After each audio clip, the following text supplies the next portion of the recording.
Hello बंधुসকল আপোনালোকে চাই আছে এডুকেটো প্লাস আৰু মই ফাৰুকে স্বাগতম জনাইছো আজিৰ ভিডিওটোলৈ। বন্ধুসকল আজিৰ ভিডিওটোত আমি অসম চৰকাৰৰ 1 লাখ নিযুক্তি প্ৰক্ৰিয়া সম্পৰ্কত এটি গুৰুত্বপূৰ্ণ খবৰ দিব বিচাৰিম যে অসমৰ শিক্ষিত নিবনুৱাসকলৰ বাবে নিশ্চয়কৈ এটি ভাল খবৰ হ'ব গৈ আছে।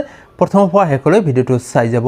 চেনেলটোত নতুনকৈ আহিলে নিশ্চয় সাবস্ক্ৰাইব কৰি ৰাখিব, কাষত থকা বেল আইকনটো অল অপচনত ৰাখি দিব, কাৰণ শিক্ষামূলক চাকৰি সম্বন্ধীয় আৰু বিভিন্ন বাবতৰিবিলাক এই চেনেলৰ জৰিয়তে আপোনালোকৰ মাজলৈ প্ৰভাইড কৰা হয়।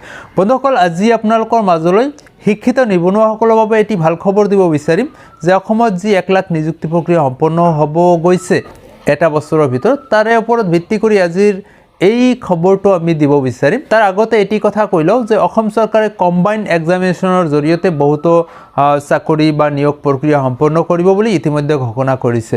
তো বন্ধুসকল আপোনালোকে যদি অসম টেট তথা বিভিন্ন ধৰণৰ কম্পিটিটিভ এক্সামৰ কাৰণে প্ৰস্তুতি চলাই আছে, নিশ্চয় আপোনালোকৰ কাৰণে EVS-ৰ এটি টপ 50 কুৱেশ্যনৰ MCQ কুৱেশ্যনৰ আপোনালোকে ধুনীয়া এটা ইবুক পাব। ডিসক্ৰিপশনত লিংক দিয়া আছে, আপোনালোকে তাৰ পৰা হেতু পাৰচেজ কৰি ল'ব পাৰে।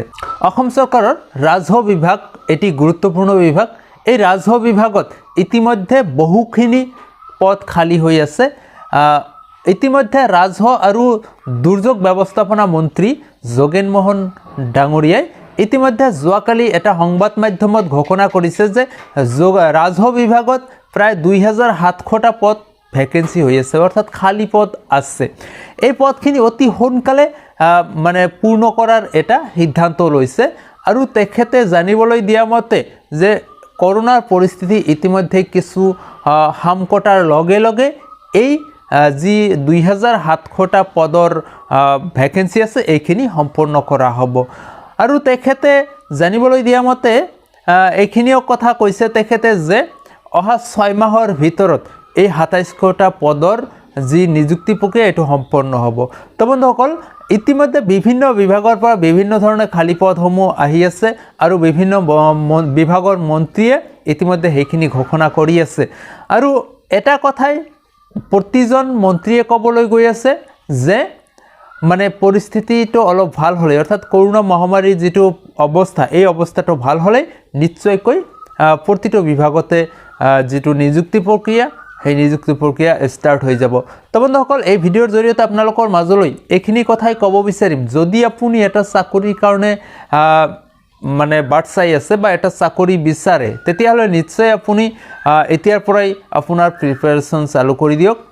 বিশেষকৈ আপোনালোকে বিভিন্ন ধৰণে আগতে যেনেকৈ প্ৰিপাৰেশ্যন চলাইছিলে তেনেকৈ চলালে নহ'ব। এইবাৰ কম্বাইন এক্সামিনেশ্যনৰ কাৰণে আপুনি গুৰুত্বপূৰ্ণভাৱে যিখিনি টপিকছ আছে সেইখিনি চলাব লাগিব। মানে অৰ্থাৎ এটা কথা হ'ল যে কম্বাইন এক্সামিনেশ্যনৰ কাৰণে আপোনালোকৰ কাৰণে জিকে কাৰেণ্ট এফেয়াৰ্ছ যিটো আছে এইটো গুৰুত্বপূৰ্ণ এটা টপিক চাব।